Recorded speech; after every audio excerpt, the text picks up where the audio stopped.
สบายดีทุกคน ตอนนี้สองไอ้น้องเขากำลังเดินทางไปปากเซเนาะ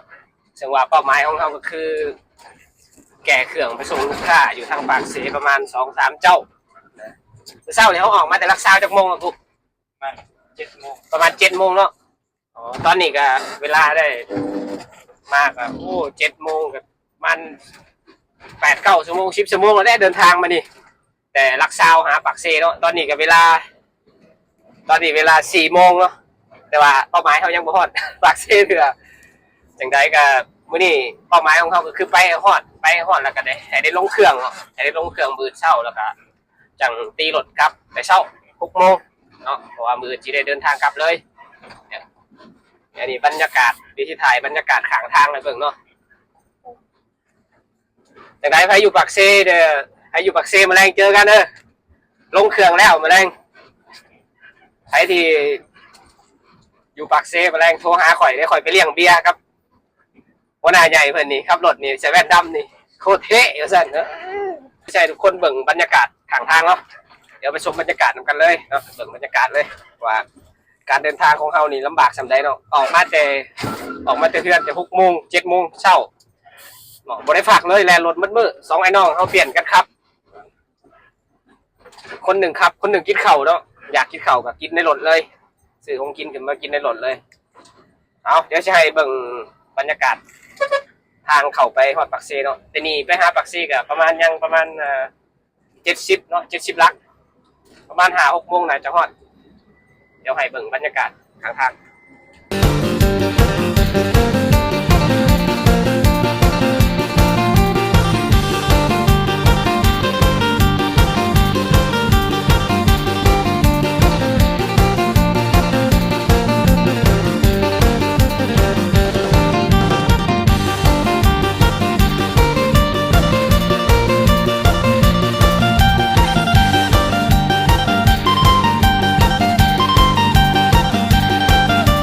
ตอนนี้เขาก็ได้มาฮอดตัวเมืองปากเซเลยเนาะเขากำลังเข้าไปหาสางสีลงเครื่องมื้อนี้เนาะเมื่อกี้นี้ได้โทรแจ้งกันทางเจ้าของเครื่องแล้วว่าเขาใกล้สิฮอดแล้วประมาณ10 นาทีเนี่ยเขาก็ฮอดสางลงเครื่องเลยเนาะนี่เลยดีใจบ่สิฮอดแล้วได้ดิโอเคเราดีใจเนาะสิได้ส่งงานให้ลูกค้าเนาะสิได้ปิดจ็อบแล้วว่าซั่นโอ้ปิดจ็อบแล้ว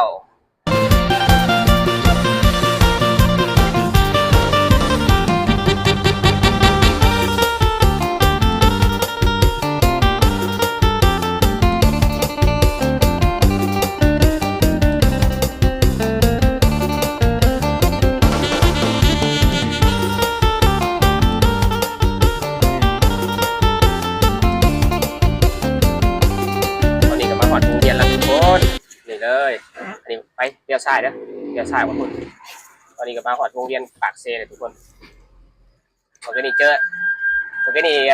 ลงไปเจอไอ้น้องตำรวจขวางเนาะผมถามว่าแกยังวะเดี๋ยวสิถ่ายให้เบิ่งคักๆเลยตัวนี้น่าจะเป็นทางเข้าในเมืองเนาะตัวนี้จะเป็นทางลัดออกนอกเมืองออกไปลัดออกไปทางแข็งเซกองอาจปือเนาะตัวนี้เข้าเส้นในเมืองไปเลย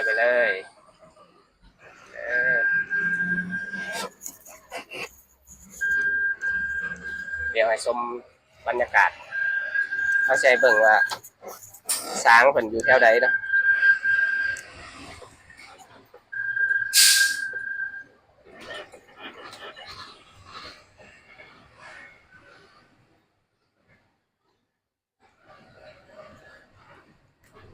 แต่บ่ฮู้ว่าอยู่แถวนี้บ้านยังเนาะไปฮู้ก็คอมเมนต์บอกเลยเด้อทุกคนนี่แหละปั๊มน้ำมันสีเหลืองรถหลายๆได้มาฮอดปากเซนี่นะรถคนหลายเลยแต่คนรูปหล่อมียังสิเว้าอ่ะมีแต่ยิ้มอย่างเดียวถ้าเพิ่นนี่บ่เว้ายังเลยนะรถหลายเลยยังส่องหาอาหารกินข้าวแล้วทุกคนยังบ่พอเลยว่าอาหารกินข้าวอยู่แถวใดอาหารตัวคนหลายเนี่ย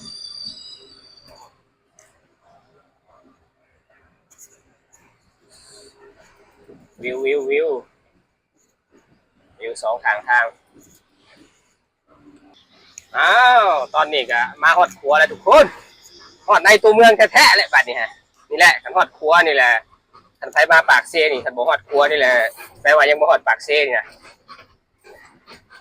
ครัวนี่นะนี่อ๋อนี่ได้สองภาคครัวนี่วิวงามธรรมชาติอุ้ยครับเอาอีกอย่างนี่เรือนไทยนี่โอ้เรือนหลังนี้โคตรใหญ่เลยโอ้เจ้าของเรือนแม่งโคตรรวยเลยชิบหายเลยป่ะโคตรรวยเลยนี่คนไผที่รู้จักเนาะเรือนหลังใหญ่ๆนี่คอมเมนต์บอกคอยหน่อยเด้อว่าเป็นเรือนบ่หรือเป็นอีหยังเดี๋ยวใช่เด้อเรือนบ่หรือเป็นหยังนี่นะคอมเมนต์บอกคอยเนี่ยโคตรใหญ่เลยดินี่โอ้สงสัยเศรษฐีเมืองลาวเลยนี่ได้เศรษฐีปากเซนี่แหละทุกคนตอนนี้แหละตอนรักเมืองละรักเมืองปากเซเดี๋ยวใช่เด้อตอนรักเมืองทุกคนตัวนี้น่าจะเป็นทางเข้าในเมืองตัวนี้กับเข้าในเมืองกันจะค่อยบ่ฮู้ว่า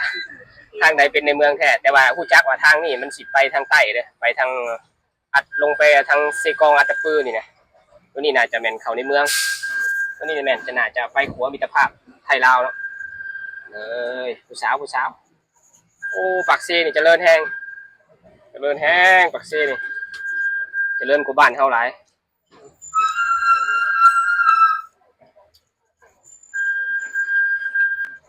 ทุกคนนี่แหละตัวเมืองปากเซเมื่อกี้ตัดภาพไปแวบหน่อยเจ้าหน้าที่มันลงเนาะมันถามว่าสิไปใส่เขาก็บอกว่าไปปากเซเขาแก้เครื่องมาให้นี่แหละอยู่ปากเซแก้เครื่องมาให้ลูกค้าอยู่ปากเซเดี๋ยวไปเลยแหละเรียบไปเลยสองทางอันนี้แผนกอุตสาหกรรมการขายแกงเนาะวิวงามแฮงเดี๋ยวเขาจะไปหาซอกหาบทคิดเข่ากันเนาะงามคืองามกว่าบ้านเฮาแต่เนาะ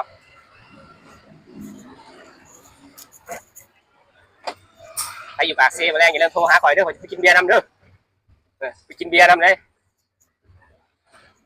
ถ้าให้ซื้อผมมีเงินซื้อหันขายรถได้เด้แต่คันเนาะสองวิวข้างทางใกล้ๆสิฮอดช้างแหละทุกคนนี่แมนธนาคารนี่แมนจะแมนเดินเมืองเดินกีฬาเดินอาจจะเป็นเดินลักเมืองของปากเซ่นี่แหละของแข็งจับประซักอะไรอาจจะแบบยำแมลงเด็ดบ่อนคนออกกำลังกายนะคนกระโบหูคือจัดสมบรรยากาศซิวๆไปเบิ่งปากเซ่บ่อนเนี่ยเจ้าจือได้บ่อนธนาคาร GDB เด้อเล่าเวียดธนาคารเล่าเวียดไม่ฮอดดอกสองข้างทางโคตรงามนี่ก็เขาปากเซ่เนาะทันไปว่างกับโทรหาดีกว่าตอนแรงนี่พาไปหล่อเนี่ยเจ้าผู้ว่าผู้สาวอยู่ปากเซ่นี่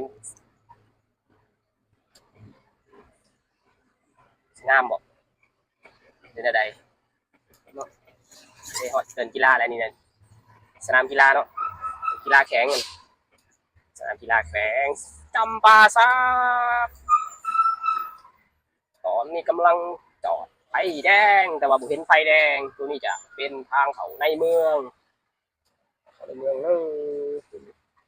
จอดไฟแดงแล้วก็ไปต่อตัวนี้เป็นสนามกีฬาแข่งจำปาซักก็อยู่นี่มีแท็กซี่เนาะว้าวรถไหลเกิน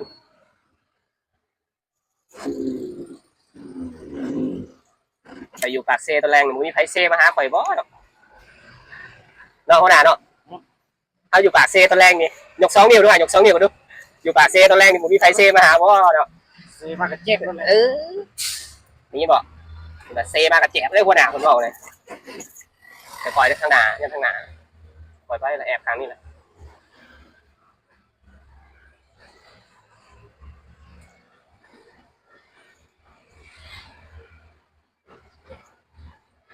ไปเลยยังมาฮอดเถื่อ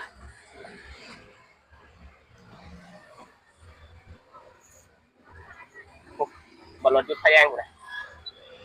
สองข้างทางเส้นทางยังมีรถแล่น แต่เมื่อใดในใจเจ้าสิให้ข่อยเขาไปแลนได้อยู่อ่ะได้อยู่อ่ะได้อยู่ทั้งหน้าป้ายเขียวอาคารคนร้ายเลยคนปากเช่เนี่ยโอ้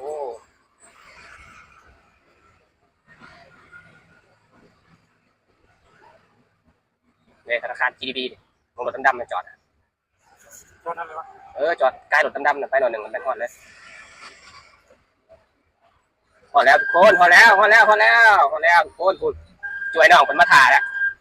ช่วยน้องคนมาถ่าแล้วพอแล้วพอสางแล้วได้ช่วยน้องมาถ่าแล้ว